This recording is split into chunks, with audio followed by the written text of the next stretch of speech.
అర్థం కాలేదు.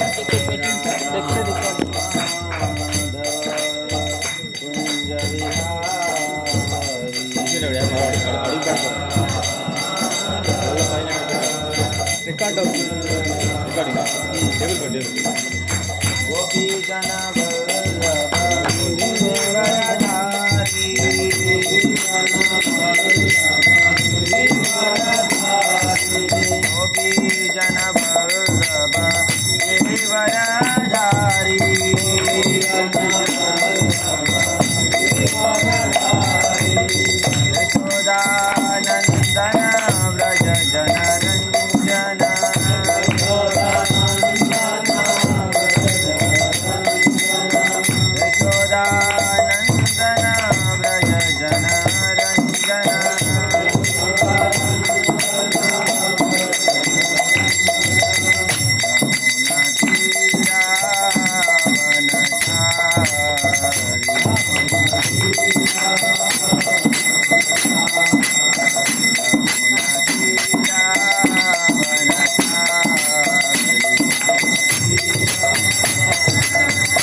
श्रीमद्भागवतम की।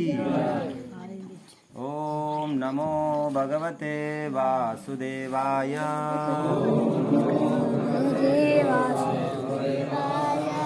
ओम नमो भगवते वासुदेवाय।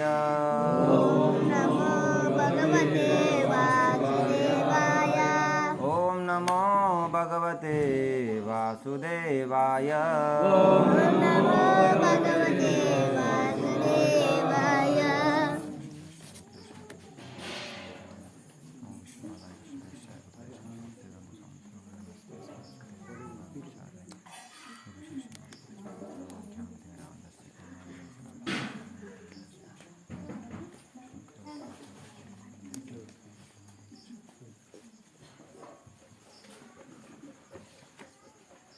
చదువుతున్న శ్రీమద్ భాగవతం చతుర్థ స్కందం 16వ అధ్యాయం 14వ శ్లోకం. అస్యా ప్రతిహతం చక్రం వృథో రామానసాచలం చలాత్. వృథో రామానసాచలాత్ వర్తతే భగవానర్కో యావత్తపతి గోగణైః. అస్యా ప్రతిహతం చక్రం వృథో రామానసాచలాత్ వర్తతే భగవానర్కో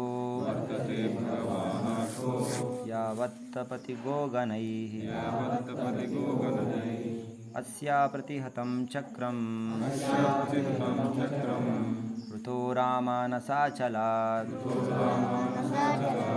వర్తతే భగవానర్కో యావత్తపతి గోగణైః.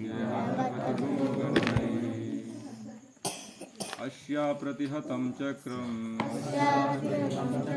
వృథో రామానసాచలాత్ వర్తతే భగవానర్కో యావత్తపతి గోగణైః. అస్యా ప్రతిహతం చక్రం వృథో రామానసాచలాత్ వర్తతే భగవానర్కో యావత్తపతి గోగణైః. అస్యా ప్రతిహతం చక్రం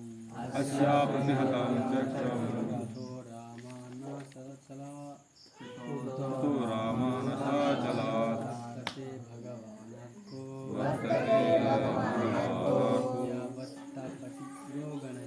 यावत्तपति गोगणैः अस्या प्रतिहतं चक्रम्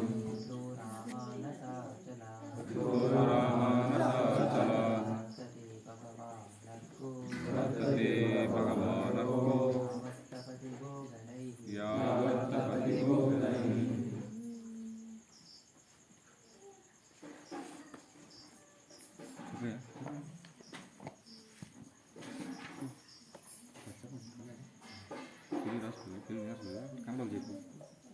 అస్య ఈ రాజు యొక్క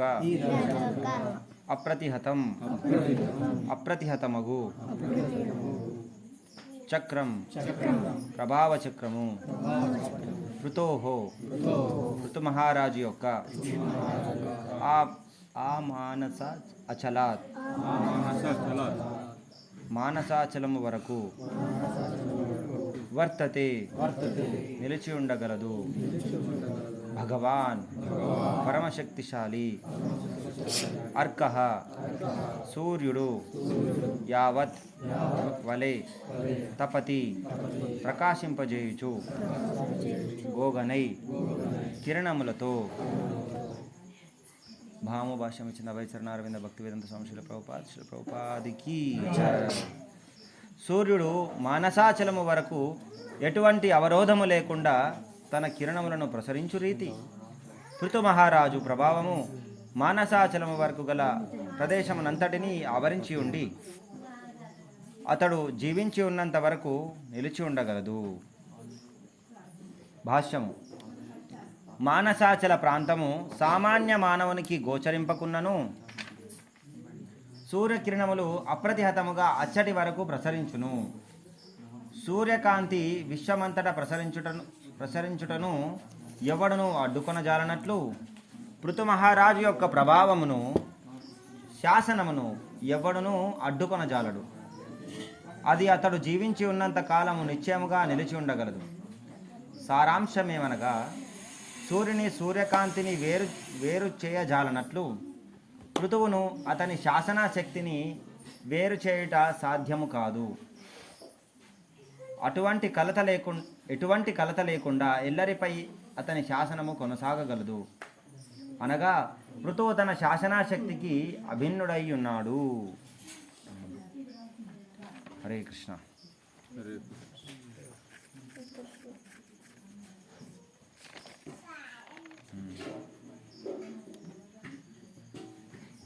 సూర్యుడు ఈ యొక్క విశ్వంలో వెలుగునిస్తూ ఉంటాడు. ఈ యొక్క భౌతిక ప్రపంచం యొక్క అస్తిత్వమే అంధకారం. అజ్ఞానంలో ఉన్న వాళ్ళే ప్రపంచంలో ఉంటారు. అజ్ఞానంలో ఉన్న వారికి అంధకారం బాగా ఇష్టం. సో యొక్క అంధకారంలో ఉన్నాం కాబట్టి మనకి సూర్యుడు అనేటువంటిది అవసరం. ఆధ్యాత్మిక ప్రపంచంలో సూర్యుడు అవసరం లేదు. శశాంకో న పావకః యద్గత్వాన నివర్తంతే. అలాగా సో విధంగా ఈ భౌతిక ప్రపంచానికి సూర్యుడు అవసరం. అయితే ఈ భౌతిక ప్రపంచం మొత్తం కూడా ఈ యొక్క అంధకారంతో ఉంది కాబట్టి ఈ యొక్క సూర్యుని వల్ల అందరికీ వెలుగు అనేటువంటిది వస్తుంది. సో ఈ యొక్క సూర్యుని యొక్క వెలుగు కూడా ఈ యొక్క మానసాచలము, అంటే ఈ మానసాచలము మనకు ఫిజికల్గా అంటే మన భౌతికమైన కనులకు కనిపించకపోవచ్చు. కానీ మన భౌతికమైన కనులకు కనిపించట్లేదంటే అది లేదని కాదన్నట్టు.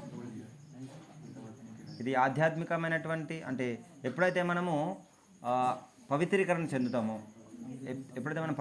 చెందుతామో అప్పుడు మనకు ఆ హయ్యర్ డైమెన్షన్, అంటే ఉన్నతంగా ఉన్నటువంటి ఆ లోకాలు మనకు కనిపించడం జరుగుతుంది అన్నట్టు. ఇటువంటి మానసాచలం లాంటి పర్వతాలు కూడా ఎన్నో ఇటువంటివి ఉన్నామన్నట్టు. మనము ఆధ్యాత్మిక గోలోక చార్ట్ మనకు చూస్తే అందులో ఎన్నో విషయాలు ఉన్నాయన్నట్టు. ఎన్నో వర్షాల గురించి వివరించడం జరిగింది అన్నట్టు. ఈ భూలోకంలోనే ఎన్నో వర్షాలు ఉన్నాయి. సో ఆ విధంగా అవన్నీ మనం ఆధ్యాత్మికంగా అభివృద్ధి చెందకుండా, కనీసం పుణ్యం మనకు లేకుండా వాటిని మనం దర్శించలేము. సో అటువంటి చలం అంటే ఇది ఒక శిఖరం లాంటిది, మానసాచలం. ఈ యొక్క సూర్యుని యొక్క కిరణాలు ఎక్కడి వరకు ప్రసరిస్తాయంటే ఈ యొక్క మానసాచలం వరకు వెళ్తాయంట. అది బార్డర్ ఇక్కడ చెప్పబడింది శాస్త్రంలో. సూర్యుడు మానసాచలం వరకు ఎటువంటి అవరోధము లేకుండా తన కిరణములను ప్రసరించు రీతి అంటే ఎటువంటి డిస్టర్బెన్స్ లేకుండా సూర్యుడు తన యొక్క ప్రభావం అంటే తన యొక్క శక్తిని ఎక్కడ వరకు తీసుకెళ్ళగలుగుతారు? ఈ మానసాచలం వరకు ప్రసరింపజేయగలుగుతారు. అంటే ఇక్కడ ఈ ఉదాహరణ ఎలా చెప్పబడింది అంటే పృథు మహారాజు ప్రభావం కూడా ఈ మానసాచలం వరకు ప్రదేశం అంతటిని ఆవరించి ఉన్నది. ఈ యొక్క సూర్యుని యొక్క ప్రభావం ఎక్కడి వరకు అవుతుందో అక్కడ వరకు కూడా ఈ యొక్క పృథు మహారాజు యొక్క ప్రభావం ఉంది. అతని యొక్క ప్రభావం అక్కడ ఉంది. తర్వాత ఇంకొక విషయం ఏం చెప్పబడుతుంది? అతను జీవించి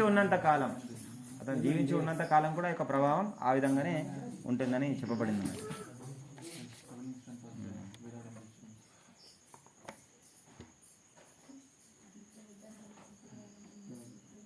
అయితే సూర్యకాంతిని ఎవరైనా అడ్డు చెప్పగలుగుతారా? ఎవరైనా ఆపగలుగుతారా? సూర్యుడిని ఏదైనా మంచి పెద్ద గోడ కట్టేసి ఎవరైనా ఆపగలుగుతారా? ఆపలేరు అన్నట్టు. ఎవరు కూడా అవరోధం కలిగించలేరు అన్నట్టు దాన్ని. కానీ దాని యొక్క ప్రసరణ చాలా ఎవరు ఆపలేరు. అలాగే పృథు మహారాజు యొక్క శక్తి, పృథు మహారాజు యొక్క పాలనా శక్తి, పృథు మహారాజు స్వయంగా ఏంటిదంటే భగవంతుని యొక్క పాలనా శక్తి ఆవేశ అవుతారు. భగవంతుడు ఎవరంటే భగవంతుడికి చాలా రకాలైనటువంటి అవతారాలు ఉంటాయి అన్నట్టు. స్వయంగా భగవంతుడు ఒకటేసారి వస్తూ ఉంటాడు. తర్వాత లీలావతారాలు, యుగావతారాలు, మన్వంతర అవతారాలు, రకరకాలైనటువంటి అవతారాలు ఉంటాయి. అందులో ముఖ్యంగా ఇంకొక రకమైనటువంటి అవతారం ఏంటిదంటే శక్తి ఆవేశ అవతారం. ఎప్పుడైతే భగవంతుడు స్వయంగా రాకుండా ఎవరైతే అర్హత కలిగినటువంటి జీవి, ఇంతకుముందు మనం తరగతిలో చర్చించినట్టు ఎవరైతే అర్హత కలిగినటువంటి జీవికి ఈ యొక్క తన యొక్క కార్యాన్ని నిర్వర్తించడం కోసం శక్తిని ప్రదానం చేస్తాడు. ఆ శక్తి ప్రదానం చేయడం ద్వారా ఆ జీవి భగవంతుని యొక్క కార్యాన్ని నిర్వర్తిస్తున్నాడు. ఇప్పుడు మనం నారదముని చూడొచ్చు. భక్తి శక్తి ఆవేశ అవుతారు. భక్తి అనేటువంటి శక్తి అతనికి ప్రదానం చేయబడింది అన్నట్టు. అందుకే ఇప్పుడు ధ్రువ మహారాజు యొక్క చరిత్ర మనం చదివాం. ధ్రువ మహారాజు, ప్రహ్లాద్ మహారాజు ఎంతోమందికి ఆయన భక్తులుగా మార్చారు. అలాగే ఈ యొక్క బ్రహ్మ ఎవరైతే ఉన్నారో బ్రహ్మ సృష్టి చేసేటువంటి శక్తిని ఇచ్చారన్నమాట. ఆయనకు ఒక జీవుడే, కానీ ఆయనకు ఒక సృష్టి చేసేటువంటి శక్తిని ఆయనకి ఇవ్వడం జరిగింది.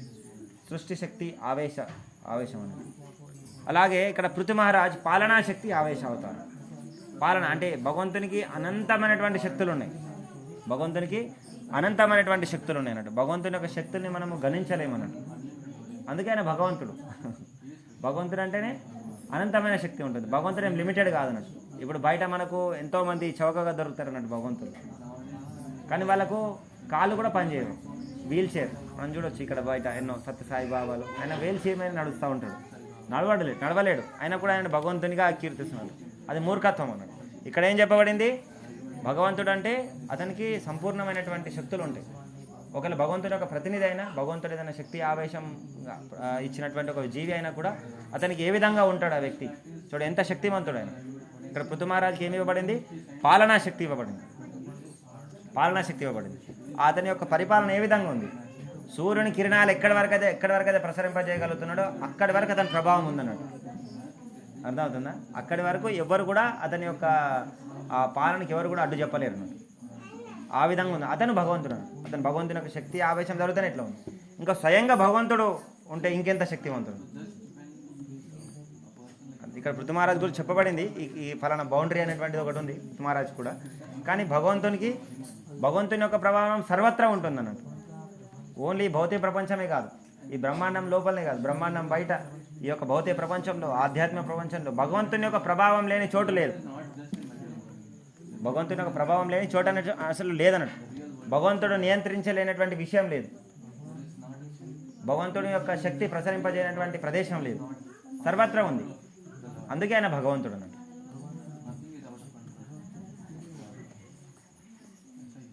ఎలాగైతే ఇక్కడ చెప్పబడింది, ఇక్కడ పృథు మహారాజు యొక్క శాసన శక్తి ఏవైతే ఉందో, పృథు మహారాజు యొక్క శాసన శక్తి అంటే పాలించేటువంటి శక్తి ఏదైతే ఉందో అది పృథు మహారాజుకి అభిన్నం అన్నట్టు. ఎలాగైతే సూర్యుడి నుంచి సూర్యుని కిరణాలు వస్తాయి కదా, సూర్యకాంతి సూర్యునికి అభిన్నం అన్నట్టు. అవునా కదా? అది ఎప్పుడు కూడా సూర్యుడి నుంచి సపరేట్ చేయబడవు. అవునా కదా? అలాగే ఇక్కడ పృథు మహారాజు యొక్క ప్రభావము, ఇక పాలనా శక్తి యొక్క ప్రభావము ఈ యొక్క పృథు మహారాజుకి వేరే కాదన్నట్టు. అర్థమవుతుందా? సపరేట్ చేయలేమన్నట్టు.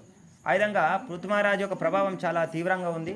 ఎలాగుందంటే ఎట్లాగైతే సూర్యుని కిరణాలు ఎటువంటి అవాంతరం లేకుండా ఈజీగా వెళ్ళిపోతాయి ఎక్కడానికి, అలాగే ఎటువంటి డిస్టర్బెన్స్ లేకుండా, ఎటువంటి కలత లేకుండా ప్రపంచం మొత్తాన్ని ఆయన పరిపాలిస్తున్నాడు. అర్థమవుతుందా? అది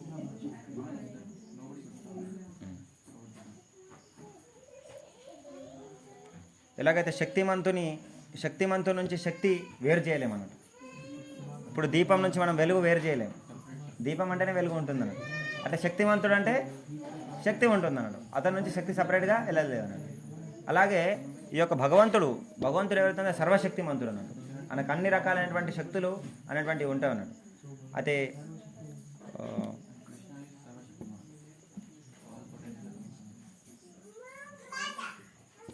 అయితే కానీ కొంతమంది మూర్ఖులు ఏమనుకుంటారంటే ఈ యొక్క భౌతిక ప్రపంచంలో ఉన్న వాళ్ళు ఆల్మోస్ట్ 99.999999% మూర్ఖులే ఉంటారు.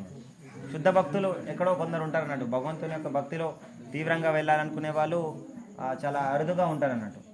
కృష్ణుడే చెప్తున్న విషయం చాలా అరుదు అన్నట్టు. అటువంటి వ్యక్తులు మినహాయించి మిగతా వాళ్ళు అందరూ కూడా మూర్ఖులే అన్నట్టు. అవునా కదా? అయితే వాళ్ళు ఈ యొక్క భగవంతుని యొక్క శక్తిని గుర్తించలేరు అన్నట్టు. భగవంతుని యొక్క శక్తిని వాళ్ళు గుర్తించలేరు అన్నట్టు. భగవంతుని యొక్క ప్రభావం అంటే అతని యొక్క ఇన్ఫ్లుయెన్స్, మనం అంటాం కదా ఇన్ఫ్లుయెన్స్, ఇతను నన్ను ఇన్ఫ్లుయెన్స్ చేస్తున్నాడు అని. అయితే మనం అది వాళ్ళు గుర్తించలేరు అన్నట్టు. ఎందుకంటే వాళ్ళు భక్తులు కాదు కాబట్టి భక్తులు మాత్రమే భగవంతుని అర్థం చేసుకోగలుగుతారు. భక్త్యా మామ విజానాతి కృష్ణుడు చెప్తున్నాడు. జ్ఞాని కానీ జీవితం మొత్తం దారిపోసి జ్ఞానాన్ని సంపాదించినటువంటి వ్యక్తి కానీ, ఎన్నో జన్మలు తపస్సు చేసినటువంటి వ్యక్తి, ధ్యానాన్ని చేసినటువంటి వ్యక్తి కానీ, ఎంతో కర్మకాండలు ఎంతో పుణ్యాలు చేసినటువంటి వ్యక్తి కూడా నన్ను అర్థం చేసుకోలేడు. కానీ ఎవరు అర్థం చేసుకోగలుగుతారు? కేవలం భక్తులు మాత్రమే నన్ను అర్థం చేసుకోగలుగుతారు. భక్త్యా మామ విజానాతి. ఆ విధంగా ఈ యొక్క భగవంతుని యొక్క ప్రభావం ఏదైతే ఉందో, అతని భగవంతుని యొక్క శక్తిని ఏదైతే ఉందో అది భక్తుడు మాత్రమే గుర్తించగలుగుతాడు అన్నట్టు. ఇంకా వేరే వాళ్ళు అది గుర్తించలేరు అన్నట్టు. వాళ్ళు ఏమనుకుంటారంటే నా శక్తి ద్వారా ఇది జరుగుతుంది అనుకుంటాడు, నా యొక్క ఇన్ఫ్లుయెన్స్ ద్వారా ఇదంతా జరుగుతుంది అనుకుంటాడు. ఇప్పుడు అమెరికన్ ప్రెసిడెంట్ ఎవరు ఉన్నారు? ఇప్పుడు ట్రంప్ ఉన్నాడు. ఇప్పుడు నేను అంతా కంట్రోల్ చేస్తున్నాను ప్రపంచాన్ని అనుకుంటాడు. కానీ అతనికి మలమూత్రాలే కంట్రోల్ కావు.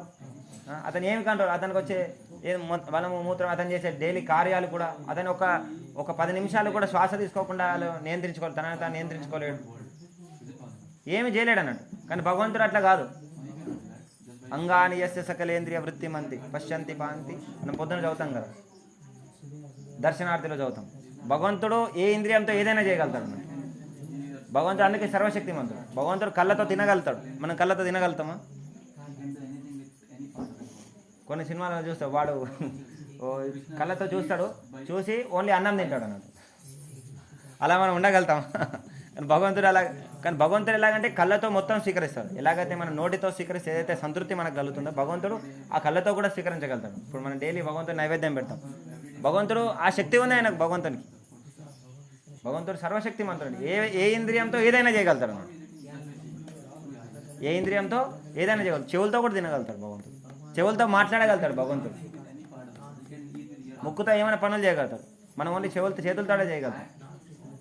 అందుకే అతని యొక్క ఇంద్రియాలు చాలా శక్తివంతమైనట్టు. అతని యొక్క భగవంతుడే చాలా శక్తివంతమైనటువంటి వ్యక్తి అన్నట్టు. అయితే కానీ ఈ యొక్క మూర్ఖులు మాత్రం ఇది గుర్తించలేరు అన్నట్టు. భౌతికమైన చైతన్యం అంటే ఏంటిది? భౌతికమైన చైతన్యం అంటే భగవంతుని యొక్క చైతన్యం లేకపోవడం, కృష్ణ చైతన్యంలో లేకపోవడం. కృష్ణ చైతన్యం లేకపోవడం ద్వారా అతను భగవంతుని యొక్క ప్రభావాన్ని వాళ్ళు గుర్తించలేకపోతారు అన్నమాట. అదే మనం చూడొచ్చు, ఈ యొక్క ఇప్పటి వరకు జరిగిన సృష్టిలో అతిపెద్ద భౌతికమైన వాడు ఎవరంటే హిరణ్యకశిపుడు అన్నమాట. హిరణ్యాక్షుడు వాళ్ళు చాలా పెద్ద భౌతికమైనటువంటి వాదులు అన్నమాట. సో ఎంత భయంకరమైనటువంటి వ్యక్తులు అంటే వాళ్ళు కూడా అనుకున్నారు అన్నట్టు, మమ్మల్ని ఎవరు కూడా నియంత్రించలేరు, మమ్మల్ని ఎవరు కూడా కంట్రోల్ చేయలేరు, మేమే అందరిని నియంత్రించగలుగుతాం, నేనే భగవంతుడు, నన్నే పూజించండి అని వాళ్ళు చెప్తూ ఉంటారు. అంటే భగవంతుని యొక్క శక్తి యొక్క ప్రభావం వాళ్ళు గుర్తించలేరు. అతను పుట్టాడు ఈ ప్రపంచంలో, హిరణ్యకశిపుడు ఈ ప్రపంచంలో పుట్టాడు. కానీ అంతకుముందు కూడా ఈ ప్రపంచం ఉంది. అంటే ఇది ఎవరో సృష్టించారు. కానీ అతను ఇక్కడ పుట్టి కొంచెం పెరిగి ఏదో తపస్సు చేస్తే తప్ప అతనికి శక్తి రాలేదు. అవును కదా? అతను తపస్సు చేస్తే తప్ప ఒక శక్తి అనేటువంటి రాలేదు. అది కూడా కొంత సమయం వరకే లిమిట్ అయి ఉంది. అతను ఇంకా శాస్త్రం అన్ని తెలుసుకున్నాడు కాబట్టి అది కూడా విషయం తెలుసు ఆయనకు. సో ఆ విధంగా ఈ యొక్క అహంకారంతో, ఈ యొక్క అజ్ఞానం వల్ల ఆయనకేమంటే నేనే అంత నియంత్రిస్తున్నాను, నేనే భగవంతుడు అని చెప్పుకోవడం జరుగుతుంది. ఇలా అంత గొప్ప రాక్షసుడైనా కూడా కానీ ప్రహ్లాద్ మహారాజ్ అది గుర్తించగలిగాడు అన్నట్టు. ప్రహ్లాద్ మహారాజ్ భగవంతుని యొక్క శక్తిని గుర్తించగలిగాడు అన్నట్టు. ఏ విధంగా భగవంతునికి శరణాగతి పొంది భగవంతుని యొక్క సేవలో నిమగ్నం అవడం ద్వారా అతను ఈ యొక్క భగవంతుని యొక్క దివ్యమైన శక్తి ఏ విధంగా పనిచేస్తుంది, ఏ విధంగా ప్రతి చోట భగవంతుడు స్థితమై ఉన్నాడు. ఇంతకుముందు మనం అనుకున్నాం భగవంతుని యొక్క ప్రభావం ప్రతి చోట ఉంటుంది, ప్రతి ఒక్క ప్లేస్లో ఉందన్నట్టు. అందుకే ప్రహ్లాద్ మహారాజ్ ఆయన సముద్రంలో పడేసినా కూడా భయపడలేదు, అగ్నిలో వేసినా కూడా భయపడలేదు, ఏనుగులతో తొక్కించబడినా భయపడలేదు, విషం దాగించినా కూడా భయపడలేదు. మనం విషం తాగలుగుతామా? మనం ఏనుగు కింద పోగలుగుతామా? అక్కడ ఉంటే 10 కిలోమీటర్లు పారిపోతాం అన్నట్టు. అవునా కదా? ఏదో చిన్న అయితే మనకి ఎంత ఇబ్బంది వస్తుంది, మనకు అట్లా ఉండలేము మనం. ఎందుకంటే సంపూర్ణమైన కృష్ణ చైతన్యం, భగవంతుని యొక్క ప్రభావం తెలుసు. నేను భగవంతుని యొక్క సేవకుని, భగవంతుని నన్ను రక్షిస్తాడు. నా యొక్క ధర్మం ఏంటిది? నేను భగవంతుని యొక్క సేవలో నిమగ్నం అవడం నా యొక్క ధర్మం. అందుకే నిరంతరం తన యొక్క నాలుకని, తన యొక్క శరీరాన్ని సంపూర్ణంగా కృష్ణుని సేవలో నిమగ్నం చేసి భగవంతుని యొక్క సంపూర్ణ కృపకు ఆయన పాత్రుడయ్యడం. భగవంతుని యొక్క ప్రభావం ప్రతి ఒక్క జీవిపైన ఉంటుంది. భగవంతుని యొక్క ప్రభావం, భగవంతుని యొక్క శక్తి యొక్క ప్రభావం ప్రతి ఒక్క జీవిపైన ఉంటుంది. ఎలాగా అంటే అది మనము వినియోగించుకునే విధానాన్ని బట్టి ఉంటుంది అన్నట్టు. ఇప్పుడు చూడండి, మనము ఆధ్యాత్మిక ప్రపంచంలో కూడా భగవంతుని ప్రభావం ఉంది, ఈ భౌతిక ప్రపంచంలో కూడా భగవంతుని యొక్క ప్రభావం ఉంది. భగవంతుని యొక్క శక్తి, ఇది అంతర్గత శక్తి పనిచేస్తుంది అక్కడ, ఇక్కడ బహిర్గత శక్తి పనిచేస్తుంది. అవి రెండు భగవంతుని యొక్క శక్తులే, కానీ అది డిఫరెంట్గా వేరే రకంగా ప్రవర్తిస్తాయి. అక్కడంతా ఎందుకు? దీనన్నిటికీ మూలమైనటువంటిది విషయం ఏంటిదంటే మన మన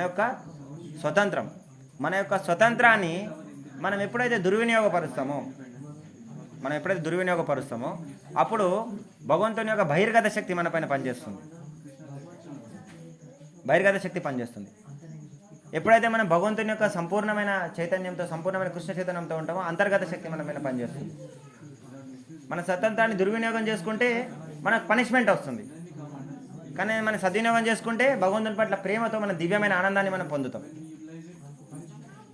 అర్థమవుతుందా? దాన్ని మనం సరిగ్గా వినియోగించడం పైననే ఆ భగవంతుని యొక్క ప్రభావం మన పైన ఎలా ఉంటుంది అనేటువంటిది మనం చూడొచ్చు అన్నట్టు. అయితే ఇవి రెండు కూడా భగవంతుని యొక్క కరుణనే. ఇప్పుడు మనకు చాలామంది అనుకుంటారు మనకంతా కూడా భగవంతుడు పనిష్మెంట్స్ ఇస్తూ ఉన్నారు, ఇవన్నీ మనం బాధలలో నిమగ్నం అయిపోయి ఉన్నాము, ఇవన్నీ ఎందుకు ఇస్తున్నాను. ఇదంతా కూడా భగవంతుని యొక్క కరుణనే. అంతర్గత శక్తి ప్రభావం మన పైన చూపిస్తున్నా కూడా, బహిర్గత శక్తి కూడా మన పైన ప్రభావం చూపిస్తున్నా కూడా అది భగవంతుని యొక్క కరుణనే. ఎందుకంటే చూడండి, ఇప్పుడు ఒక వ్యక్తిని జైల్లో వేస్తారు. ఎందుకు జైల్లో వేస్తారు? వాడు తప్పులు చేస్తాడు కాబట్టి మన జైల్లో వేస్తారు. ఎందుకు? అతన్ని సరిదిద్దడం కోసం, సరిదిద్ది మళ్ళీ ఒక మంచి పౌరునిగా తయారు చేసి మళ్ళీ ప్రపంచంలోకి తీసుకొచ్చి మంచి జీవన విధానాన్ని ఇవ్వడం కోసం.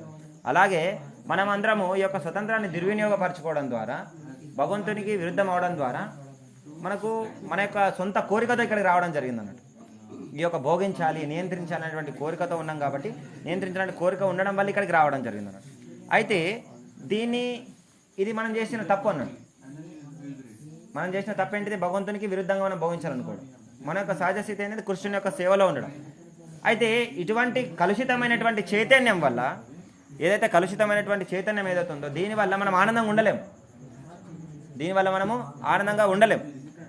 ఎలాగైతే పంచదార దాని యొక్క సహజ స్థితి తీయదనంగా లేకపోతే అది పంచదార కాదు. అలాగే చేప యొక్క సహజ స్థితి నీటిలో ఉండడం దాని యొక్క సహజ స్థితి. నీటిలో లేకుండా బయట వచ్చి ఆనందంగా ఉండాలనుకుంటే అది ఉండలేదు. అలాగే మనం కూడా కృష్ణుని యొక్క సేవలో ఉంటేనే ఆనందంగా ఉండగలుగుతాం. కృష్ణుని యొక్క సేవలో లేకుండా మనం ఆనందాన్ని పొందలేం. అందుకోసమే ఈ యొక్క విషయాన్ని ఈ యొక్క జీవికి అర్థం చేయించడం కోసం, ఏదైతే అజ్ఞానంతో మనం స్వతంత్రంగా భోగించడం కోసం ఇక్కడికి వచ్చామో, అతనికి ఈ యొక్క తప్పిదాన్ని తిరిగి అతనికి తెలియజేయడం కోసమే భగవంతుడు ఈ యొక్క శిక్షని ఇస్తాడన్నాడు. ఆ శిక్షణ ఇవ్వకపోతే, ఆ యొక్క దండన ఇవ్వకపోతే అతడు ఎప్పటికీ కూడా ఈ యొక్క సత్యాన్ని అర్థం చేసుకోకుండా శాశ్వతంగా ఈ దుఃఖంలో ఉండాల్సి వస్తుంది. అందుకోసం ఇది కూడా భగవంతుని యొక్క నిర్హేతుకమైనటువంటి కరుణనే.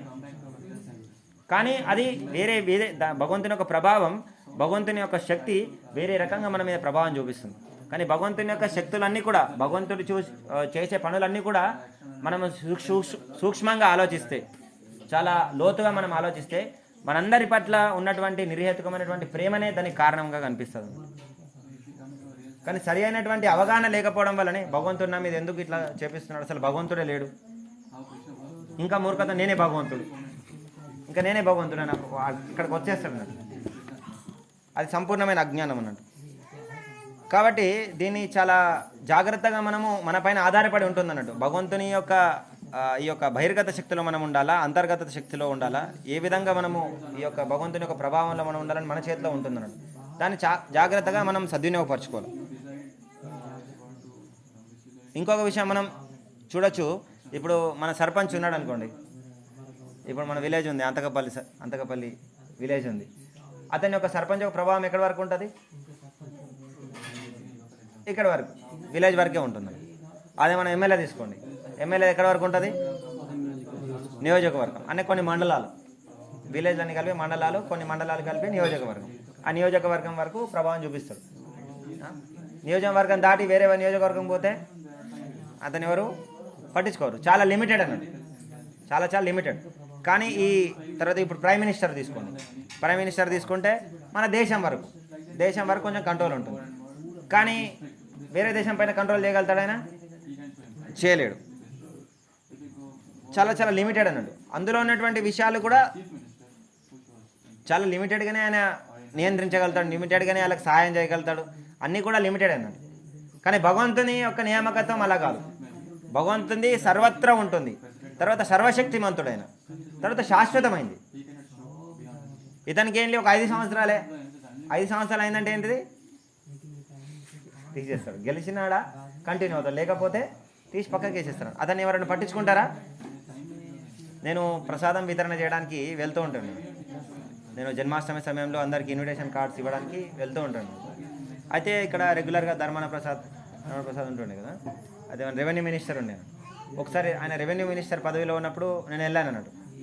కొన్ని 100 కార్లు ఉన్నాయి అక్కడ, 100 కార్లు. మేము అతని అపాయింట్మెంట్, అతనికి ప్రసాదం ఇచ్చి ఇన్విటేషన్ ఇవ్వడం కోసం మేము ఒక గంట సేపు వెయిట్ చేయాల్సి వచ్చింది అన్నట్టు. వెయిట్ చేసినాం. తర్వాత మెల్లగా వెళ్ళి లోపలికి వెళ్ళి మాట్లాడి ఒక 2 నిమిషాలు మాట్లాడాం, తీసుకున్నాడు, ఫోటో దిగాడు, వచ్చేసినాం. అంతే, ఒక 2 మినిట్స్, ఒక 5 మినిట్స్ టైం అంతే. కానీ తర్వాత అతని పీరియడ్ అయిపోయింది, ఒక 3 సంవత్సరాలు అయిపోయింది. 3 సంవత్సరాలు అయిన తర్వాత ఆయన పీరియడ్ అయిపోయింది, ఆయన ఓడిపోయాడు.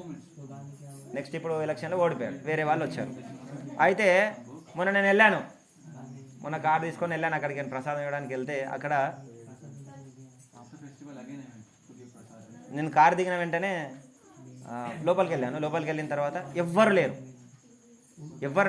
అక్కడ వెళ్ళి కూర్చున్నాను. డైరెక్ట్ ఫస్ట్ ఆయన పొజిషన్లో ఉన్నప్పుడు ఇంటి బయట ఛాంబర్ ఉంది, ఇంటి బయట చైర్లు వేసి ఉన్నారు, అక్కడే కూర్చున్నాను. అదే డైరెక్ట్ ఇంకా లోపల ఇంటికి వెళ్ళిపోయాను, లోపలికి నా ఛాంబర్కి వెళ్ళిపోయి ఆయన కూర్చోండి, ఇంకా ఎవరు లేరు. ఆయన ఒక్కడు వచ్చి ప్రశాంతంగా కూర్చున్నాడు. అతనికి ఏం పదవులు లేవు, పరపతి లేదు, ఎవరు లేరు, ఫాలోవర్స్ లేరు. అప్పుడు అంతా గజిబిజి అన్నట్టు, ఆందోళన. కానీ ఇప్పుడు ఎవరు లేరు అంటే ఇది చాలా లిమిటెడ్ అన్నట్టు. మనకున్నటువంటి అధికారం కానీ, మనకున్నటువంటి పరిపత్తి కానీ మనకున్నటువంటి సంపదలు కానీ చాలా తాత్కాలికం అన్నట్టు. మనం చూపించే ప్రభావం కూడా అంటే ఇన్ఫ్లుయెన్స్ కూడా చాలా తక్కువ అన్నట్టు, చాలా లిమిటెడ్ అన్నట్టు. అది ఎప్పుడైనా ఏమైనా జరగవచ్చు అన్నట్టు. మనమే ఉంటాం, మనం యొక్క శక్తిని వదిలే మనమే ఎన్ని రోజులు ఉంటామో మనకు తెలియదు అన్నట్టు. మనం అన్ని రకాలుగా కూడా కండిషన్ అన్నట్టు, ప్రతిదీ కూడా లిమిటెడే మనం. కానీ భగవంతుడు లిమిటెడ్ కాదు, అన్లిమిటెడ్. భగవాన్ అంటేనే అన్లిమిటెడ్ అన్నట్టు, అతని యొక్క శక్తి కూడా అన్లిమిటెడ్ అన్నట్టు. అర్థమవుతుందా? ఇప్పుడు నరసింహస్వామి వస్తారు హిరణ్యకశిపుని చంపడానికి, ఎవరైనా కంట్రోల్ చేయగలుగుతారా ఆయన్ని? ఎవరైనా కంట్రోల్ చేయగలుగుతారా? ఈవెన్ బ్రహ్మ, శివ, రుద్రులు అందరు దేవతలు అందరూ వస్తారు. స్వయంగా లక్ష్మీదేవి కూడా వస్తుంది అన్నట్టు. అందరు వచ్చినా కూడా ఆ యొక్క నరసింహస్వామిని నియంత్రించలేకపోతాడు. ఎందుకంటే భగవంతుడు ఆయన. భగవంతుని ఎవరు నియంత్రించగలుగుతారు? భగవంతుని కోపాన్ని ఎవరు తట్టుకోగలుగుతాడు? ఎవ్వరూ తట్టుకోలేడు. ఆయన హిరణ్యకశిపుడు అనుకుంటాడు, నన్ను ఎవ్వరూ ఏం చేయలేరు. నిజంగా నేను అంత శక్తిని సంపాదిస్తాడు. ఈవెన్ దేవతలు అందరినీ కూడా ఆయన నియంత్రిస్తాడు అన్నాడు. కానీ అయితే ఎవరైనా నేనే భగవంతుడిని మూర్ఖంగా అనుకుంటాడు. కానీ భగవంతుడు వచ్చిన వెంటనే మనం క్రికెట్ ఆడినట్టే ఆడతాడు అన్నాడు. మొత్తం క్రికెట్ బాల్ని మనం 4 6 కొట్టినట్టు ఆయనతో ఆడుకుంటూ ఉంటాడు అన్నాడు. ఆడుకొని టైంపాస్ చంపేస్తాడు అన్నట్టు, అంతే చీల్ చేసి ఆడుకుంటాడు. అర్థమవుతుంది? అది భగవంతుని ఎవరు నియంత్రించారు? భగవంతుడు సర్వశక్తిమంతుడు అన్నట్టు. సో అది మన యొక్క స్థానాన్ని మనం గుర్తించలేమన్నట్టు. మనం ఈ యొక్క అజ్ఞానంలో ఉన్నాం కాబట్టి మనం భగవంతుని యొక్క అస్తిత్వాన్ని గుర్తించలేకుండా ఉన్నాం. కానీ ఎప్పుడైతే ఒక వ్యక్తి నిజాయితీతో భగవంతుని గురించి నిజంగా తెలుసుకోవాలనుకొని భగవంతునికి శరణాగతి పొందాలనుకొని అతని స్వతంత్రాన్ని సరిగ్గా వినియోగించుకుంటే అప్పుడు కృష్ణుడు అతని పట్ల కరుణ, భగవంతుని యొక్క కరుణ కూడా ఒక శక్తి అన్నాడు. ఎంత అద్భుతమైనటువంటి శక్తి భగవంతుని యొక్క శక్తులలో కూడా కరుణాశక్తి. అయితే భగవంతుని శక్తి ఏదైతే ఉందో భగవంతుడు మన మీద ఎప్పుడు కరుణ చూపించాలనుకుంటాడు అన్నాడు. ఇప్పుడు చూడండి, తండ్రి యొక్క పిల్లలు ఎవరైతే ఉన్నారో తన మాట వినకపోయినా వాళ్ళని ఎప్పుడు సరిదిద్దుదామా, వాడు చెప్పింది వినకుండా చెడు మార్గంలో వెళ్ళిపోతున్నా కూడా అతన్ని ఎప్పుడు సరిదిద్దుదామా అని తండ్రి ఎప్పుడు ప్రయత్నం చేస్తుంటాడు. అలాగే మనమందరం మూర్ఖంగా ఈ యొక్క ఇంద్రియ భోగంలో నిమగ్నం అవ్వాలనుకున్నా కూడా కృష్ణుడు ఎప్పుడు కూడా మనని మళ్ళీ తన దారికి తెచ్చుకోవాలి, ఇలా మంచిగా ఉద్ధరించాలని ఎప్పుడు ప్రయత్నం చేస్తూ ఉంటాడు. అలాగే మనము మన స్వతంత్రాన్ని ఉపయోగించుకొని మళ్ళీ కృష్ణుని యొక్క సేవలో నిమగ్నం అవ్వాలి అని ప్రయత్నం చేసినట్లయితే కృష్ణుడు మనకు అన్ని రకాలుగా సాయం చేస్తాడు అన్నట్టు. అర్థమవుతుందా? మనకు అన్ని రకాలుగా సాయం చేయడానికి రెడీగా ఉన్నాడు అన్నట్టు. ఇప్పుడు కూడా మనం వైకుంఠ రథంతో రెడీగా ఉన్నాడు, కానీ మనం ఎక్కడానికి రెడీగా లేవు. ఎన్నో కోరికలు మనకు అడ్డంగా ఉన్నాయి, మన చైతన్యం కలుషితం అయిపోయిందన్నట్టు. మన హృదయం లోపల ఈ యొక్క హృదయ గ్రంథి ఏదైతే ఉందన్నట్టు ఎన్నో కోట్ల జన్మల నుంచి ఈ యొక్క కామము, క్రోధము, లోభము, మోహము, వదము, మాత్సర్యము వీటన్నిటితో ఒకటి కూడా మన సూక్ష్మ శరీరం ఏదైతే ఉందో ఈ మనసు, బుద్ధి, అహంకారం, ఈ అహంకారం అంతా కూడా నేను, నాది, నేను ఈ దేహం అనే దాంతో సంపూర్ణమైన అహంకారంతో నిండిపోయింది. ఈ బుద్ధి కూడా నేను ఎప్పుడు నా ఇంద్రియ భోగం కోసం ఏమేమి చేయాలి అటువంటి కార్యకలాపాలతో నిమగ్నం అయిపోయింది. మన మనసు కూడా రకరకాల కోరికలు తీర్చుకోవడంతో దాంట్లో నిమగ్నం అయిపోయింది. ఇది సంపూర్ణంగా కూడా అపవిత్రం అయిపోయింది. కాబట్టి దీన్ని ప్యూరిఫై చేసుకోవాలంటే, పవిత్రం చేసుకోవాలనుకుంటే ఒక శుద్ధ భక్తుని యొక్క సాంగత్యం మనకు అవసరం. శుద్ధ భక్తుని యొక్క సాంగత్యం అనుకుంటే అతని పవిత్రం చేయగలుగుతాడు. ఈ శుద్ధ భక్తుడు కూడా ఎలా చేయగలుగుతాడు? భగవంతునికి శరణాగతి పొందాడు ఆయన. భగవంతునికి సంపూర్ణంగా శరణాగతి పొందాడు కాబట్టి భగవంతుని యొక్క సంపూర్ణమైన కృప ఆయనకు ఉంటుంది. అందుకే మనం చెప్తుంటాం కదా, ఆ యొక్క కృపా సముద్రం ఈ యొక్క భగవంతుని యొక్క కృప ఏదైతే ఉందో దాన్ని గురువు హోల్డ్ చేస్తాడు అన్నట్టు. అనంతంగా ఉంటుంది అన్నట్టు. భక్తిచారు మహారాజ్ ఒక బుక్ ఓషన్ ఆఫ్ మెర్సీ అంటే సముద్రం అంతా ఆ కృప అనేటువంటిది గురువు దగ్గర ఉంటుంది అన్నట్టు. ఎందుకంటే భగవంతుడి నుంచి అతనికి ఆ శక్తి ప్రదానం చేయబడుతుంది. ఎందుకంటే భగవంతుని ఒక విశుద్ధ భక్తుడయ్యాడు కాబట్టి. కానీ మనం అటువంటి భక్తునికి శరణాగతి పొందామనుకోండి, ఆ కృప మనకి కూడా వస్తుంది. ఆ కృపాశక్తి ద్వారా మనం కూడా ప్యూరిఫై అవ్వగలుగుతాం అన్నట్టు.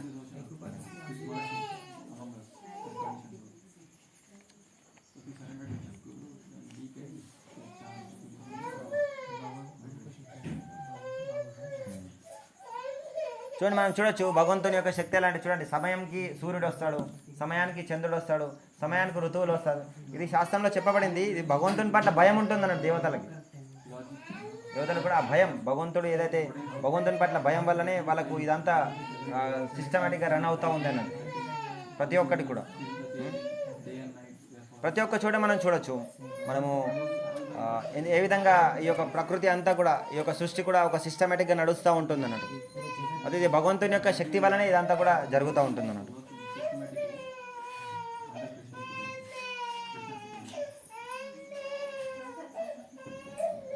ఈ విధంగా చూడండి, భగవంతుని యొక్క శక్తి ఎన్ని శక్తులు ఉన్నాయి, ఎన్ని రకాలుగా తన యొక్క శక్తుల ద్వారా ఏ విధంగా తను ఈ యొక్క కార్యకలాపాలన్నీ చేస్తున్నాడు. తర్వాత తన యొక్క భక్తుల పట్ల కూడా ఎలా కృప చూపిస్తున్నాడు, తన భక్తులతో ఏ విధంగా లీలలు చేస్తున్నాడు అనేటువంటి భగవంతుని యొక్క శక్తుల గురించి తెలుసుకోవడానికి ఈ జీవితం సరిపోదన్నట్టు. ఈ జీవితం అనేటువంటి మనకు సరిపోదన్నట్టు. అందుకే మనకేంది ఇది ఆదిశేషుడు ఎవరైతే ఉన్నారో, ఆదిశేషుడు తెలుసు కదా, ఆదిశేషుడు తెలుసా? కృష్ణుడు పడుకుంటాడు, విష్ణుమూర్తి పడుకుంటాడు. ఆదికూరు ఆదిశేష కాదు. సో పడుకొని ఉంటాడు కదా. ఆ విధంగా ఆదిశేషుడు ఈ యొక్క బ్రహ్మాండాలన్నింటినీ కూడా తన యొక్క పడగల పైన మోస్తూ ఉంటాడు అన్నట్టు. అదే తన ఈ సమస్తమైన బ్రహ్మాండాలన్నీ కూడా తన యొక్క పడగ పైన మోస్తూ, ఇంత చిన్న డ్రాప్ లాగా ఉంటుంది అన్నట్టు. చిన్న ఎన్నో బ్రహ్మాండాలని మోస్తూ ఉంటాడు అన్నట్టు ఆయన. సో ఆ విధంగా ఎన్నో బ్రహ్మాండాల్లో ఎన్నో లీలల్ని భగవంతుడు చేస్తూ ఉంటాడు అన్నట్టు. ఎన్నో లీలలు చేస్తూ ఉంటాడు. వాటన్నిటినీ ఆయనకు తెలుసు అన్నాడు. అవన్నిటిని కీర్తించడానికి ఆయన ఎన్నో కోట్ల జన్మల నుంచి అనంతమైన కాలంగా ఎంతో అనంతంగా కీర్తిస్తూనే ఉన్నాడు. అయినా కూడా అవి తగ్గిపోవట్లేదు. కాబట్టి అటువంటి లీలల్ని మనం కీర్తిస్తే చాలు. మన భగవంతుని యొక్క ఈ యొక్క శక్తిని, భగవంతుని యొక్క శక్తుల ప్రభావం ఏ విధంగా ఉంది. ఇప్పుడు ఎలాగైతే మన ఉదాహరణకి ఇక్కడ ఆ పృథు మహారాజు భగవంతుని ఒక శక్తి ఆవేశ అవతారం. అతని యొక్క ప్రభావాన్ని మనం ఎట్లా అయితే స్మరణ చేస్తున్నామో ఇలాగ ఎన్నో ఎన్నో లీలలు ఎన్నో అద్భుతమైన కార్యాలు భగవంతుడు చేస్తూ ఉంటాడు. వాటన్నిటి స్మరణ చేయడానికే జీవితం లేదు, కానీ జీవితంలో సమయం లేదు, ఒక జీవితం సరిపోదు. అటువంటి మనం ఈ భౌతికమైన కార్యాల్లో నిమగ్నం అవుతున్నామంటే ఇంత అద్భుతమైనటువంటి విషయాల్ని వదిలేసి ఒక వ్యక్తి భౌతికమైన ఇంద్రియ నిగ్రహంలో నిమగ్నం అవుతుందండి, అతను సూసైడ్ చేసుకోవడంతో సమానం. అతను ఆత్మహత్య చేసుకున్నాడు. ఎందుకంటే తన ఆత్మహత్య అంటే ఏంటిది? తనకు హాని కలిగించడం, తనకు హాని కలిగించుకోవడం అన్నటువంటి. అంటే మన యొక్క ఆత్మ యొక్క నిజమైన ఆనందం దేంట్లో ఉంది? కృష్ణుని సేవలో ఉండడం ఉంది. ఆ యొక్క సేవలో లేకుండా మన యొక్క అస్తిత్వాన్ని మర్చిపోయే విధంగా మర్చిపోయేటువంటి కార్యాలలో మనం నిమగ్నం అవుతున్నామంటే చాలా చాలా ప్రమాదం అన్నట్టు. దానివల్ల ఎంతో దుఃఖం వస్తుంది అన్నట్టు. ఈ ప్రపంచంలో అందరికీ ఆనందమే కావాలి, ఈ ప్రపంచంలో అందరికీ ఆనందమే కావాలి. కానీ ఆనందమా నిరంతరమైనటువంటి ఆనందం వచ్చేటువంటి మార్గాన్ని మాత్రం వాళ్ళు తీసుకోరు. నిరంతరం ఆనందం దొరికేటువంటి మార్గం ఏదైతే ఉందో అది మాత్రం వద్దు, కానీ ఆనందం కావాలి. ఎంజాయ్మెంట్ అనేటువంటి ఈ ఆనందం అనేటువంటిది కావాలా? కృష్ణుడు లేకుండా ఆనందం కావాలా? చెప్పేమనుకుంటుందంటే నీళ్ళలో ఉంటే హ్యాపీగా ఉంటుంది, కానీ నీళ్ళలో లేకుండా ఆనందం కావాలంటున్నాను. అది ఎట్లా సాధ్యమవుతుంది? మనం కృష్ణుని సేవలో ఉండేవాళ్ళం, మరి కృష్ణుడు లేకుండా ఎలా ఆనందంగా ఉంటాం? ఆనందంగా ఉండలేము మనం. అందుకోసం మనందరి యొక్క నిజమైన స్వార్థగతి నతే విదు స్వార్థగతిం హి విష్ణు. మనం విష్ణు యొక్క సేవల నిమగ్నం అవుతే మనం అద్భుతమైనటువంటి ఆనందాన్ని మనం పొందుతాం అన్నట్టు.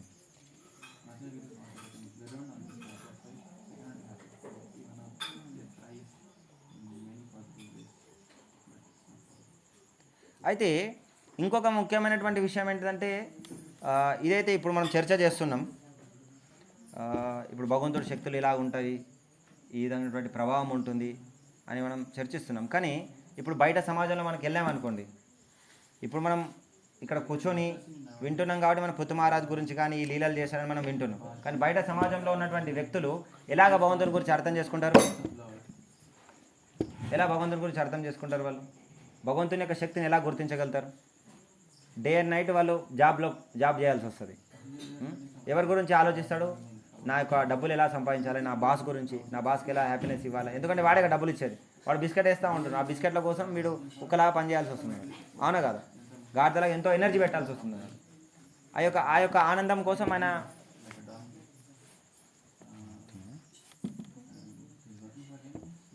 అయితే ఇటువంటి సమాజంలో అతను భగవంతుని యొక్క ఈ యొక్క శక్తుల ప్రభావాన్ని, భగవంతుని యొక్క గొప్పతనాన్ని ఎలా అర్థం చేసుకోగలుగుతాడు? అర్థం చేసుకోలేడు. అందుకోసమే ఈ యొక్క కృష్ణుడే స్వయంగా మనందరి కోసం కూడా ఈ యొక్క భౌతిక ప్రపంచంలో ఉన్నటువంటి మన వాళ్ళందరికీ కూడా ఒక విధానం అనేటువంటిది ఇచ్చాడు అన్నట్టు. ఏ విధంగా తన గురించి తెలుసుకోవచ్చు ఈ వ్యక్తి, ఏ విధంగా తన గురించి తెలుసుకొని మెల్లమెల్లగా ఏ విధంగా తన యొక్క ధామానికి రావచ్చు అనేటువంటి దానికోసం ఒక సిస్టమ్ అనేటువంటిది ఇచ్చాడు అన్నట్టు. అదే యొక్క వర్ణాశ్రమ విధానం అన్నట్టు. ఈ యొక్క వర్ణాశ్రమ విధానంలో మనం దీంట్లో ఎన్నో ధర్మానికి సంబంధించినటువంటి కార్యక్రమాలు ఉంటాయి, వంశాచారాలు ఉంటాయి, తర్వాత రకరకాలైనటువంటి జాతి ధర్మాలు ఉంటాయి. ఇవన్నిట్లో మనం నిమగ్నం అయిపోయి ఉండడం వల్ల ప్రతి చోట భగవంతుని యొక్క అస్తిత్వాన్ని, భగవంతుని యొక్క ప్రభావాన్ని, భగవంతుని యొక్క గొప్పతనాన్ని మనం దర్శించగలుగుతాం అన్నట్టు. కానీ ఇప్పుడు బయట ఉన్న సమాజంలో ఎవరైనా దర్శించగలుగుతాడా? దర్శించలేడు. అందుకోసం వాడు ఏమనుకుంటాడు? ఎవరు డబ్బు సంపాదిస్తే వాడే గొప్ప. ఇప్పుడు బయట వాడు ఎన్ని క్రిమినల్ పనులు చేశాడో, మాంసము, మద్యము, జూదము, వ్యభిచారము ఎంత ఎక్కువ చేస్తే ఎంతో చేసినా పర్లేదు, కానీ ఇద్దరు డబ్బులు నేను గ్రేట్ అన్నాడు. అర్థమవుతుందా? అలాగుందన్నాడు సమాజం ఇప్పుడు, అవునా కాదు? కానీ అది నిజమైనటువంటిది కాదన్నాడు. అందుకోసం ఈ యొక్క వర్ణాశ్రమ విధానంలో మనం ఉండడం ద్వారా మనము ఇప్పుడు చూడండి, ఉదాహరణకి ఇప్పుడు మనం వ్యవసాయం చేయాలంటే వర్షం కావాలి, నీళ్ళు కావాలి. నీళ్ళు లేకుండా మనం పంట పండించగలుగుతామా? పండించలేము. దానికోసం ఏం చేయాలి? ఇప్పుడు వర్షాలు పడట్లేదు అనుకోండి, పూర్వం ఏం చేస్తుండే అంటే, పూర్వం వర్షాలు పడకపోతే ఏం చేయాలంటే యజ్ఞం చేసేది అన్నట్టు. యజ్ఞం చేయడం ద్వారా దేవతలు సంతృప్తి చెంది దేవతలు మనకు కావాల్సినటువంటి వర్షాన్ని మనకు ఇవ్వడం జరుగుతుంది అన్నట్టు. వర్షం ద్వారా మనకు కావాల్సినటువంటి పోషణకు అవసరమైనటువంటి ధాన్యాన్ని మనం పండిస్తాం. ఇది సిస్టమ్ అన్నట్టు. కానీ మనం ఇప్పుడు కలియుగం అంటే యజ్ఞం ఏంటిది? సంకీర్తన యజ్ఞం. హరే కృష్ణ కృష్ణ కృష్ణ హరే హరే, హరే రామ రామ రామ హరే హరే. సంకీర్తన యజ్ఞం. సంకీర్తన యజ్ఞం. ఇది ప్రభుపాల వారు చేసి చూపించారండి. హైదరాబాద్లో ఎంతో కరువు వచ్చినప్పుడు, అప్పుడు వర్షాలు లేవు అప్పుడు, కానీ అప్పుడు అందరు వచ్చి ప్రభుపాల వారికి అంటారు, మీరు ఏదైనా చేయండి. ఎలాగంటే మీరు అందరూ సంకీర్తన చేయండి. సంకీర్తన వాళ్ళందరూ భక్తులందరూ కలిసి సంకీర్తన చేస్తారు, వర్షం పడుతుంది. ఇది ఇప్పటిది కాదు, ఎప్పటిదో సిస్టమ్, ఎప్పటి నుంచో ఉన్నటువంటి సిస్టమ్ అన్నట్టు అది. అదే యజ్ఞం. ఇప్పుడు ఈ కలియుగంలో మనకి యజ్ఞం చేయడం ద్వారా ఇప్పుడు మనం కూడా ఇక్కడ ఏదైనా సమస్య వచ్చినా కూడా ఏదైనా కూడా సంకీర్తన ఎక్కువ చేస్తూ ఉంటాము. సంకీర్తన చేయడం ద్వారా ఆ యొక్క దాని యొక్క శక్తి ద్వారా భగవంతుని యొక్క కృప మనకు వస్తుంది అన్నట్టు. స్వయంగా నామం అంటే కృష్ణుడే అని. ఎలాగైతే ఇంతకుముందు మనం చర్చించినాం కదా, ఈ యొక్క పృథు మహారాజు యొక్క పాలనా శక్తి ఏదైతే ఉందో పృథు మహారాజుకి అభిన్నం కాదు. ఈ యొక్క భగవంతుని యొక్క నామం ఏదైతే ఉందో భగవంతునికి అభిన్నం అన్నాడు. కృష్ణునికి కృష్ణుని నామానికి ఏం తేడా లేదన్నాడు. నామనామ్ని అభేద. సో చాలా చాలా శక్తివంతమైంది అన్నట్టు. సో విధంగా మనం చూడొచ్చు. ఇప్పుడు ఈ వ్యవసాయం మనకి ఇప్పుడు వర్షం రావట్లేదు కాబట్టి మనం యజ్ఞం చేస్తాం. యజ్ఞం దేనికోసం చేస్తాం? కృష్ణుని యొక్క సంతృప్తి కోసం చేస్తాం. ఆ విధంగా మనం భగవంతుని యొక్క స్మరణ చేస్తాం. ఇప్పుడు బయట ఏం చేస్తున్నారు? మోటార్లు, బావులు, ఇంజన్లు, తర్వాత మేఘమదనం అంటే తెలుసు కదా, ఆ యొక్క మేఘాలలో కెమికల్స్ వేసి వర్షం పడించడం, ఇవన్నీ చేస్తున్నాం. దానివల్ల నష్టం, అతని జీవితానికి నష్టం. తర్వాత ఈ యొక్క వర్ణాశ్రమ విధానంలో ఈ యొక్క జన్మ మృత్యు జరా వ్యాధి చక్రం ఆ యొక్క విధానంలో ఉండడం ద్వారా ఈ యొక్క జన్మ ఎందుకు వచ్చింది, మృత్యు ఎందుకు వస్తుంది, మరణం ఎందుకు వస్తుంది, వ్యాధులు ఎందుకు వస్తున్నది, ఇవి ఏ విధంగా మనం దాటాలా, ఇవన్నీ ఈ సమస్యలు మనం ఎందుకు చిక్కుకుంటున్నాము, వీటన్నిటి నుంచి బయటపడాలంటే కృష్ణ చైతన్యమే సరి అయినటువంటి మార్గము అనే కంక్లూజన్కి మనం వచ్చేస్తాం. మనం ఎటువంటి గుణాలలో ఉన్నా కూడా, రజోగుణం, సత్వగుణం, తమోగుణం, రకరకాల గుణాలలో ఉంటారు. ఎటువంటి గుణాలలో ఉన్నటువంటి వ్యక్తి అయినా కూడా అటువంటి సిస్టంలో ఉంటే వాళ్ళు ఏదో రోజు అర్థం చేసుకుంటారు, కృష్ణుని యొక్క సేవలో నేను నిమగ్నం అవ్వాలా, కృష్ణ చైతన్యాన్ని నేను పొందాలని అర్థం చేసుకుంటారు. లేకపోతే అవకాశం లేదు.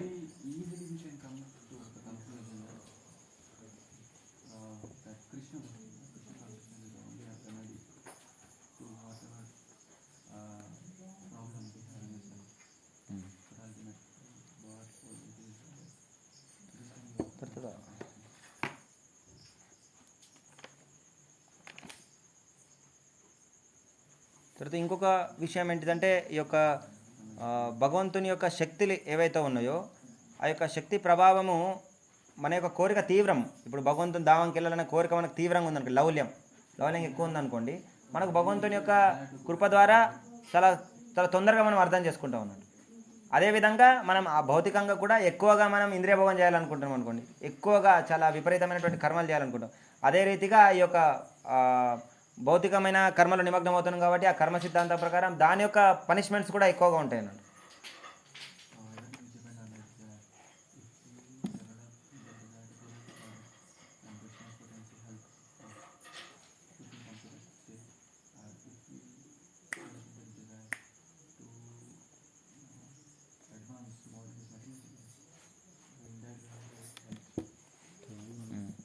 అయిపోయిందా? ఈ యొక్క పృథు మహారాజ్ కూడా తన రాజ్యంలో ఈ యొక్క ప్రజలని ఎవరైతే రాజ్యంలో సరిగా వింటూ ధర్మాన్ని పాటిస్తున్నారో తన చాలా చాలా జాగ్రత్తగా వాళ్ళని కన్నబిడ్డల వలె వాళ్ళని రక్షిస్తూ వచ్చాడు. తర్వాత ఎవరైతే వాళ్ళు వినకుండా ఉన్నారో, దురాచారం చేస్తున్నారో వాళ్ళందరికీ శిక్షించి వాళ్ళందరినీ మారుస్తూ తన యొక్క ప్రభావాన్ని, తన యొక్క శక్తి, భగవంతుడు ఇచ్చినటువంటి శక్తి ద్వారా మొత్తాన్ని కూడా భగవంతుని యొక్క సేవలో నిమగ్నం చేసే విధంగా ఆయన ఏర్పాటు చేశాడు. ఈ ఇద్దరి పట్ల కూడా ఎటువంటి అది రెండు శిక్ష అయినా కూడా అతన్ని సరిగా చూసుకున్న వ్యక్తుల పట్ల ప్రేమ ఏదైతే ఉందో, ఈ దండన ఏదైతే ఉందో, రెండు కూడా సమానమే అన్నట్టు అది. ఎందుకంటే ఇద్దరిని కూడా పవిత్రీకరణ చేసేటువంటి విధానమే అది. సో ఇంకొక రెండు ఉదాహరణలు ఏంటంటే నా సొంత జీవితంలో ఈ యొక్క భగవంతుని యొక్క కృప ఎలాగుంటుంది అంటే, భగవంతుడి యొక్క ప్రభావం చూపించడానికి కూడా ఎప్పుడు సిద్ధంగా ఎలా ఉంటారంటే మనం చూడొచ్చు. నేను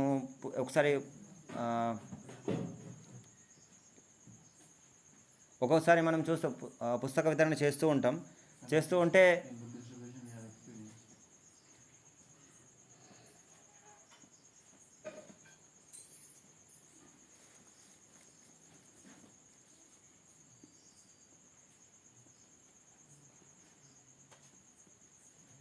అంటే ఇప్పుడు నేను చెప్పే ఉదాహరణ భగవంతుని యొక్క కృప ఏ విధంగా ఉంటుంది, భగవంతుని యొక్క ప్రేమ ఎంత మనం చేసే ప్రయత్నం వల్ల భగవంతుడి యొక్క కృపాశక్తి మనం ఏ విధంగా మన మీద ప్రభావం చూపిస్తుంది. భగవంతుని యొక్క దయ వల్ల మనం ఎంత కృపను మనం పొందగలుగుతాం అని చూడొచ్చు. ఇప్పుడు మనం పుస్తక వితరణ చేస్తున్న ప్రతి ఒక్క వ్యక్తికి ఇది అర్థమవుతుంది అన్నమాట. ఎవరైతే పుస్తక వితరణ చేస్తారో వాళ్ళందరికీ కూడా తొందరగా వాళ్ళు చేస్తున్న మొదటి రోజే వాళ్ళకి అర్థమవుతుంది ఈ భౌతిక ప్రపంచంలో ఎటువంటి వ్యక్తులు ఉన్నారు, ఏ విధమైనటువంటి పరిస్థితులలో ఉన్నారు అనేది అర్థం చేసుకుంటారు అన్నట్టు. అయితే ప్రయత్నం చేసే వ్యక్తి కూడా ఎంతో ప్రయత్నం చేస్తాం. ఎప్పుడైతే మనం సరి అయినటువంటి విధానం, సరి అయినటువంటి వైఖరితో, యాటిట్యూడ్తో ఉంటామో అప్పుడు చాలా తొందరగా మన దగ్గర నుంచి బుక్స్ తీసుకుంటూ ఉంటారు అన్నట్టు చాలామంది. కానీ మనము ఎప్పుడైతే మన సరి అయినటువంటి అవగాహన ఉండదో మనం ఎంత ప్రయత్నం చేసినా కూడా తీసుకోరు అన్నట్టు. ఒకసారి నేను చేశాను ఇక్కడ ఒక ఆయన వచ్చారు ఒరిస్సా నుంచి, చాలా రిచ్ పర్సన్ అన్నట్టు. 100 ఎకరాలు ఉందన్నట్టు, 100 ఎకరాల భూమి ఉందన్నట్టు, పెద్ద కాలేజ్ ఉంది, తర్వాత ఎన్నో డబ్బులు ఉన్నాయి, చాలా ఆస్తి సంపన్నుడు అన్నట్టు.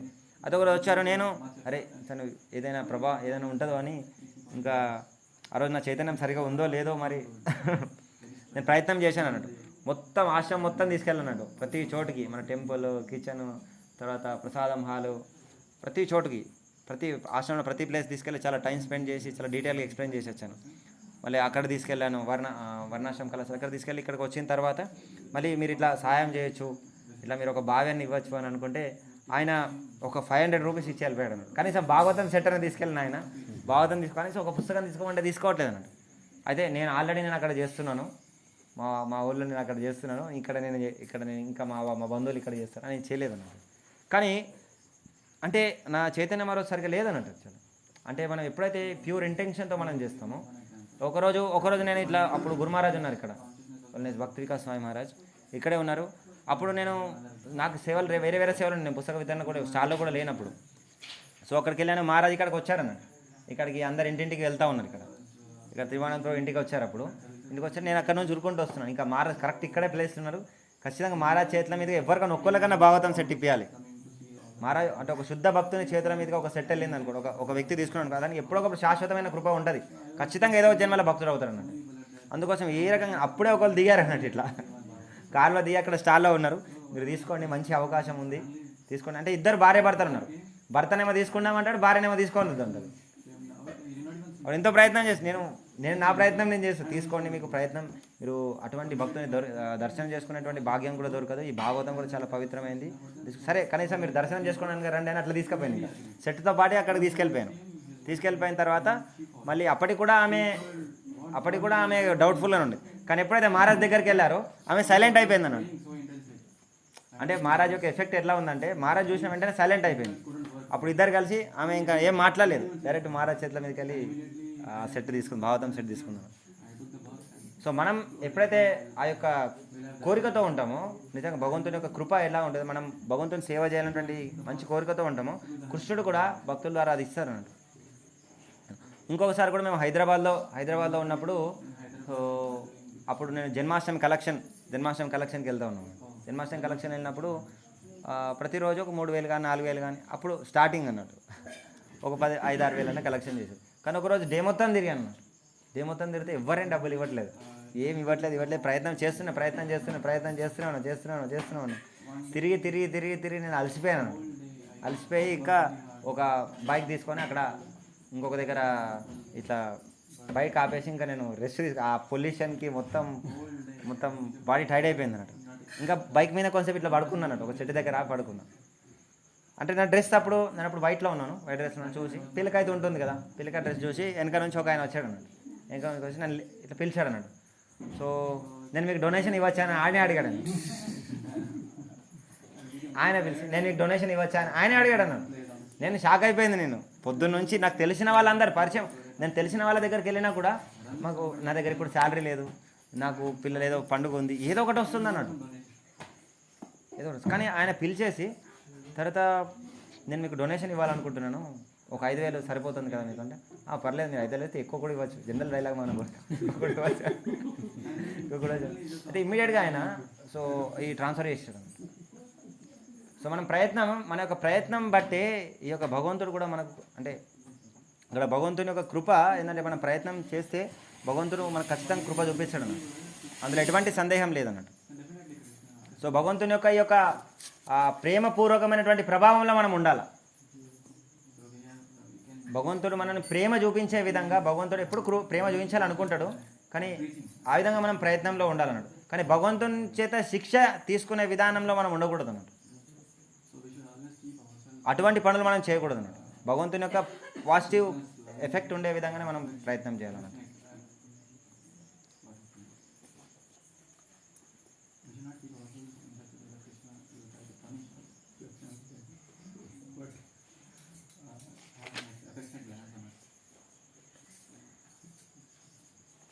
హరే కృష్ణ.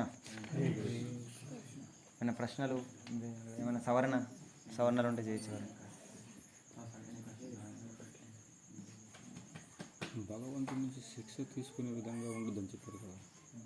శిక్ష తీసుకునే విధంగా మనం ప్రవర్తించకూడదు అంటే అర్థం లేదు. భగవంతుడు ప్రతి హృదయం నుంచి వాళ్ళకి లోపల నుంచి అంటే మరి శిక్షణ అనేది ఏ విధంగా తీసుకుంటారు? భగవంతుడు ఎలా ఇస్తాడంటే, ఇప్పుడు మనం చూడండి, ఇప్పుడు ఒక పిల్లవాడు ఉన్నాడు అనుకోండి, చిన్న పిల్లోడు ఉన్నాడు. చిన్న పిల్లోడు తెలిసి తెలియక అగ్గిలో దీపం ఉందని పెట్టడానికి వస్తాడు. అప్పుడు ఏం చేస్తుంది తల్లి? కొడుతుంది అన్నట్టు, అవునా కదా? కొట్టడం ఎందుకు? అతనికి ఇంకా ఎక్కువ బాధ రాకుండా చేయడం, ఇంకా ఎక్కువ బాధ రాకుండా అందులో ఉన్నటువంటి విషయాన్ని తెలియజేయడం కోసం. ఇది అగ్ని, ఇది దీనిలో వేలు పెడితే కాలుతుంది, దయచేసి నువ్వు వెళ్ళకు అని అతనికి తెలియజేస్తున్నాను. అట్లనే భగవంతుడు కూడా మనము ఎప్పుడైతే నూనం ప్రమత్త కురుతే వికర్మ, ఇప్పుడు ఏంటంటే ఈ ప్రపంచం అంతా కూడా వికర్మలో నిమగ్నం అయిపోయింది. చాలా ప్రమత్తులై ఉన్నారు అన్నట్టు. మామూలు మత్తు కాదు, ప్రమత్త అంటే చాలా, ఇంకా వాడు ఎంత దూరంగా వెళ్తాడు అన్నట్టు. ఈ భౌతిక ప్రపంచం ఎట్లుందంటే, ఇప్పుడు వాడు పదవి సంపాదించడం కోసం తన తండ్రిని, భార్యని, పిల్లల్ని దేనికి లెక్క చేయడం. ఎన్నో సంఘటనలు, ఒకరోజు న్యూస్ పేపర్ తీస్తే ఈ యొక్క ప్రమత్త కురుతే వికర్మణకి ఎన్నో ఎగ్జాంపుల్స్ వస్తాయి అన్నట్టు. చాలా నీచమైనటువంటి కార్యాలను, చాలా ఘోరం. ఇప్పుడు చూడండి, చైనాలో ఫీటస్ అంటే తెలుసు కదా, తల్లి గర్భంలో ఏదైతే పిండం ఉంటుందో దాన్ని తీసి రోస్ట్ చేసి తింటున్నారు అన్నమాట. రోస్టింగ్, డీప్ ఫ్రై చేసి ఇంపోర్ట్ ఎక్స్పోర్ట్స్ కూడా జరుగుతాయి ఇల్లీగల్. ఇట్లా ఎన్నో భయంకరమైనటువంటి కార్యాలు చేస్తున్నాం. అయితే మన అట్లనే వదిలేశారు అనుకోండి, ఇంకా భయంకరమైనటువంటి కార్యాలు నిమగ్నం అవుతాం, అవునా కదా? కాబట్టి ఇక్కడ భగవంతుని కరుణ ఏంటంటే దండన. వీళ్ళు భగవంతుడి నుంచి దండన తీసుకునే విధంగా ప్రవర్తిస్తున్నారు. భగవంతుడి నుంచి దండన తీసుకునే విధంగా ప్రవర్తిస్తున్నారు. అది కూడా భగవంతుని కరుణనే. భగవంతుడు న్యూట్రల్ అన్నాడు, ఉదాసీనంగా ఉంటాడు. భగవంతుడికి పార్షియాలిటీ ఉండదు అన్నాడు. భగవంతుడు పార్షియల్ ఉన్నాడు అంటే అతను భగవంతుని అర్థం చేసుకోలేదని అర్థం. భగవంతుడు అంటే ఎవరో అతనికి అర్థం కాలేదు అనే దాని మీనింగ్ అది. కానీ భగవంతుడికి వాళ్ళు దండించడం ద్వారానే వాళ్ళు రక్షించబడతారు. దండం లేకపోతే వాళ్ళు తప్పు అర్థం కాదు, అదే నిజం అనుకుని వెళ్ళిపోతారు. అట్లా ఎన్నో కోట్ల జన్మలు పందులు కుక్కలుగా పుడతారు. ఇంకా నీకు కొత్త రకాల శరీరాలు తయారు చేయాలేమో ఇంకా భగవంతుడు ఆ రకంగా ప్రవర్తిస్తాడు. ఇప్పుడు కలియుగంలో అంతా రకరకాలైన కోరికలతో ఉన్నారు. అందుకోసం భగవంతుని యొక్క నుంచి దండన తీసుకునే విధంగా మనం అటువంటి కార్యాలు నిమగ్నం అవ్వదు. అందుకే ఆచార్యులు కూడా చెప్తున్నాడు. ఇప్పుడు కంసుడు, తర్వాత రావణుడు, కుంభకర్ణుడు కానీ, శిశుపాల, దంతవక్ర, హిరణ్యాక్ష, హిరణ్యకశిపు, వీళ్ళు కూడా నిరంతరం భగవంతుని స్మరణ చేశారు. కానీ ఆ రకమైనటువంటి ఇలా మనం ప్రవర్తన చేయకూడదు. ప్రహ్లాద్ మహారాజ్, ధ్రువ మహారాజ్, ప్రభుపాల వారు, గురు మహారాజ్, ఎంతోమంది భక్తులు, మన తోటి ఉన్నటువంటి భక్తులు కూడా వాళ్ళు భగవంతుని ప్రీతి చెందించడం కోసం ఎన్నో కార్యాలు ఉన్నాయి. ఆచార్యులందరూ పెద్ద లిస్ట్ ఇచ్చారు, ఏ విధంగా మనం భగవంతుని సంతృప్తి పరచవచ్చు అనేటువంటి ఎన్నో కార్యాలు ఉన్నాయి అన్నట్టు. ఆ కార్యాలు మనం నిమగ్నం అవడం ద్వారా భగవంతుని చాలా హ్యాపీ అవుతుంది. ఇప్పుడు తండ్రి ఉన్నాడు అనుకోండి, తండ్రి ఒక కొడుకు అన్ని పెద్ద పనులు చేస్తామని అనుకోండి, కానీ అతను అసంతృప్తిగా ఉంటాడు. కానీ ప్రేమ కూడా ఉంటుంది, కానీ అసంతృప్తి ఉంటుంది. ప్రేమ కూడా చూపిస్తాడు భగవంతుడు, కానీ ఆ అసంతృప్తి అనేటువంటి డిస్టర్బెన్సే కదా తండ్రికి, అవునా కదా? ఆ విధమైనటువంటి అసంతృప్తి భగవంతుని హృదయంలో కలిగించకూడదు. ఈ భౌతిక ప్రపంచంలో ప్రతి ఒక్కరు కూడా ఏదో డిస్టర్బెన్స్ కలిగిస్తూనే ఉంటాడు. కానీ అందుకే ఆచార్యులు చెప్తారు, ఎవరైతే భగవంతుని యొక్క సేవలో సంపూర్ణంగా నిమగ్నమైపోయి శుద్ధ భక్తి చేస్తారో అటువంటి భక్తుని హృదయంలో భగవంతుడు నిద్రిస్తాడని. అతడు మాత్రమే భగవంతుని డిస్టర్బెన్స్ చేయడు. మనం ఏమో రకరకాల ఇది కావాలా, అది కావాలా, ఇది చేసిన పరమాత్మ చెప్తూ ఉంటాడు. భగవంతుడు నువ్వు చేయకరా అని చెప్తాను, మనం వినమన్నాడు. ఎప్పుడు మనం ఇబ్బంది పెడుతుంటాం భగవంతుని. కానీ శుద్ధ భక్తులు అట్లా కాదు. అంటే ఒక ఆచార్యుని గోవింద విశ్రామ అనేది ఉంటుంది, లైన్ ఉంటుంది. అటు ఒక గౌడీయ వైష్ణవ గేయాలని ఉంటుంది. గోవిందుడు విశ్రామం తీసుకుంటాడు. ఎటువంటి భక్తుని హృదయంలో? శుద్ధ భక్తుని హృదయంలో విశ్రామం తీసుకుంటాడు.